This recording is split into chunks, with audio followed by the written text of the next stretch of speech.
Allô Maillot? Allô Maillot? Bonjour Régis Maillot. Bonjour Wendy. Alors, petite séance de rattrapage.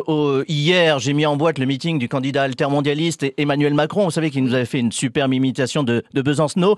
Eh bien, je tiens une comptabilité électorale. Aujourd'hui, égalité des temps de vacherie. C'est important. Allez, c'est parti, on lance le chrono.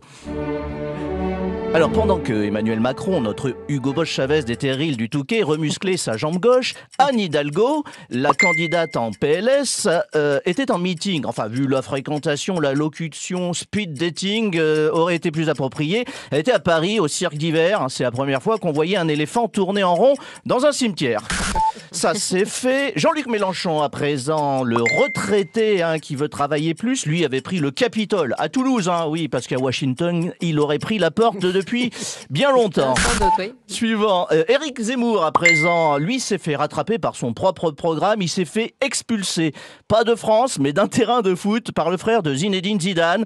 C'est la première fois qu'un Kabyle mettait un autre berbère dehors.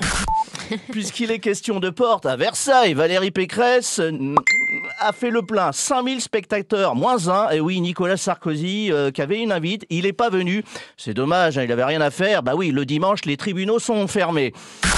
Suivant, Yannick Jadot, le géant vert sans OGM, lui était à la chasse, pas à court, mais à la chasse à l'électeur à Compiègne. Pareil qu'il a demandé en douce un chasseur 2-3 techniques pour attirer du gibier dans les urnes.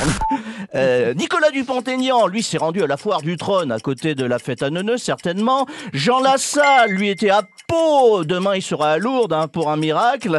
Fabien Roussel, lui, a réuni 4000 personnes pour son apéro. Oui, c'est plus le PC, on lève le poing, mais le coude aussi. Et enfin, Nathalie Arthaud faisait le Zénith et Poutou le JT. Le show business. Et pendant ce temps-là, Marine Le Pen, la desperate housewife de Montretout, était chez elle, bien au chaud, en se répétant l'adage de son papa. À quoi bon organiser des meetings hors de prix quand c'est la concurrence qui se charge de remplir votre petite boutique électorale? C'est épuisant ce temps de parole.